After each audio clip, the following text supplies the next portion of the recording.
Le doy la bienvenida entonces a mi invitada de esta noche, Nitu Pérez Osuna, conductora del programa de radio Entre tú y yo con Nitu, transmitido por Radio Caracas, Radio 750M, ella en vivo desde Caracas, claro que sí, nos acompaña. ¿Cómo estás, Nitu? Buenas noches. Un gran abrazo para ti, Fernando. Muchísimas gracias por esta oportunidad y por estar siempre tan pendiente de lo que pasa en Venezuela. De verdad, gracias mil. No, nada que agradecer, es parte de nuestro trabajo. Y bueno, hay muchas cosas que ocurren en Venezuela, hay que ponerle atención entonces a las cosas como en otros lugares, lo hemos hecho también, ¿no? Pero regreso al tema de Venezuela porque no es la primera vez, Nitu, y tu caso particular, esta ya es la segunda vez que por una u otra razón estás fuera del aire. Primero por televisión, es la tercera, perdón, la tercera, tienes razón. La tercera vez que por una u otra razón estás fuera, ya te voy a contar, fuera del aire, Globovisión, Radio Caracas, cuéntame. El Universal. El Universal. El Universal también tenía allí, sí señor. Sí. Lo primero que te puedo decir, y no me gusta hablar de mi caso en particular, pero lamentablemente tengo que hacerlo, es que a mí se me ha conculcado el derecho al trabajo. No puedo trabajar en televisión, no puedo trabajar en la radio, estoy escribiendo en páginas web, pero sin duda alguna, una de las primeras cosas que se me está violando es el derecho al trabajo, como se le viola el derecho al trabajo a una cantidad de venezolanos de todas las formas y las maneras. Por ejemplo, en este mismo instante, la frontera con Colombia está cerrada, supuestamente por una guerra que se está haciendo contra el contrabando, y yo me pregunto, ¿y la cantidad de comerciantes que trabajan legalmente en esa frontera tan viva que tenemos entre Venezuela y Colombia son castigados porque el Estado venezolano no ha podido con la lucha contra el contrabando? Bueno, pero quiero aclararlo nada más para que no vaya a haber confusiones. En nuestra audiencia internacional esto es una medida unilateral del gobierno venezolano, así lo determinó también ya el gobierno colombiano, lo aclararon por su parte, pero Nitu, bueno, no es extraño, también en otros países hay horarios en las fronteras que a veces se cierran, afectan a algunas personas o no, pero bueno, hay otros países que lo hacen, no es el caso particular de Venezuela. Está bien, pero Venezuela no había pasado y ahora está pasando. En Venezuela, por ejemplo, se le conculcó el derecho a los productores del campo a poder trabajar sus tierras, se confiscaron, dicen que se expropiaron, pero realmente a muy pocos les pagaron, y hoy en día los propios trabajadores del campo están protestando en los llanos venezolanos diciendo que se las quitaron a los antiguos dueños, pero que tampoco se los dieron a ellos y que tampoco las pueden producir porque no tienen las semillas como sembrar, porque no tienen los insecticidas para que precisamente las siembras no sean devoradas por los insectos. Bueno. Así que en Venezuela esto de conculcarle el derecho al trabajo que está consagrado en la Constitución nos pasa a muchísimos venezolanos. Pero lo más importante, Fernando, yo te diría, es que le están robando la libertad a Venezuela, pero no la libertad de expresión, la libertad en mayúscula, la libertad sin apellido. En este país tú no tienes derecho a transitar a ciertas horas porque sencillamente te atracan o te roban. En este país tú no tienes derecho a adquirir los alimentos que quieres porque sencillamente o no hay, o si existen, te puedes llevar 1 kilo, 2 kilos, depende.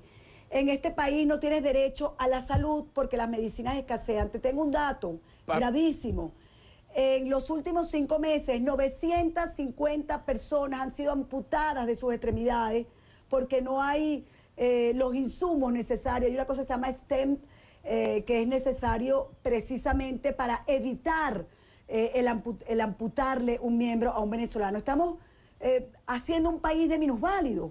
Eso es lo que está sucediendo en el país. No hay derecho, no hay libertad para conseguir lo que tú necesitas para la salud, para tu alimentación. Y aquí voy, porque te estoy escuchando y estaba yo dejando que nos expresaras muchas de las cosas que nos dices para que nuestra audiencia internacional conozca un poco el perfil de Nitu Pérez Osuna, que es muy crítica, ¿no? En realidad es muy crítica del actual gobierno venezolano.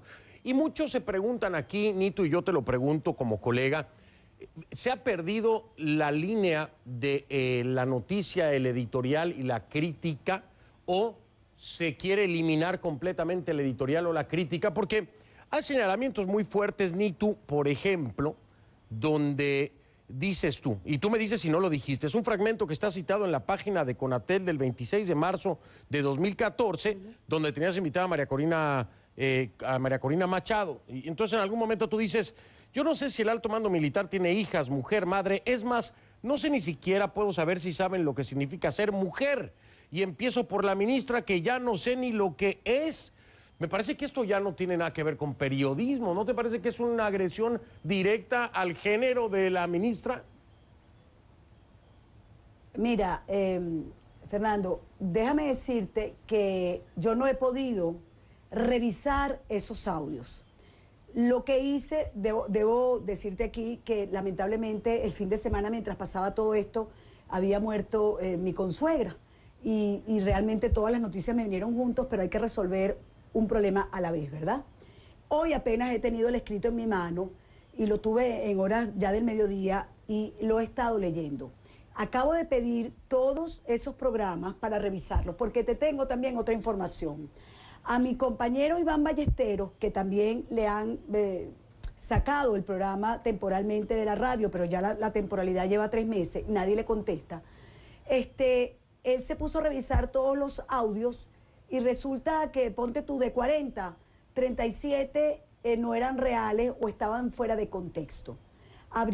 Los cortan, ¿verdad? Ellos mismos van cortando y van pegando una cosa con otra y te hacen ver que tú dijiste una cantidad de cosas que realmente no dijiste. Yo, de verdad, con muchísima responsabilidad, quiero decirte que sí recuerdo que en algún momento hablé de cuál era el sentimiento de las mujeres, de los militares y de las ministras. Porque cuando tú escuchas que a un muchacho como a Juan Carlos, y estoy convencida que ese fue el contexto, lo violaron, y lo violaron repetidamente, uno de los estudiantes, lo violaron con un fusil, y resulta que sale la ministra de la defensa a negar el hecho, o sale la fiscal a negarlo, o la representante de la Defensoría del Pueblo.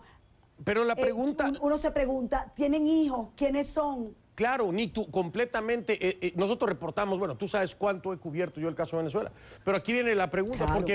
porque dentro de los parámetros, y tú no me vas a dejar mentir, voy a hacer la pausa y escucho tu respuesta de regreso. Dentro de los parámetros, y a veces la pasión es difícil de controlar. La pasión por el tema, la pasión por el país, la pasión por la información. Y yo te pregunto, Nitu, en un rasgo de honestidad, ¿crees tú que en algún momento te hayas podido dejar llevar por el apasionamiento sin darte cuenta y no respetar un parámetro preestablecido de lo que debe ser un informador? Te lo pregunto en un momento de reflexión de 3 minutos que va a ser la pausa comercial para regresar y escucharte. En un rasgo de honestidad, no has revisado los audios de Conatel, pero la pasión a veces hace fallar. Somos humanos. Siempre. Somos humanos, ¿no? Somos humanos, podemos fallar en eso. Nitu Pérez, en algún momento Nitu cree que le ganó la pasión. Dime después de la pausa. Dime después de la pausa. Le pregunto eso a Nitu Pérez Osuna. Voy a regresar para escuchar su respuesta.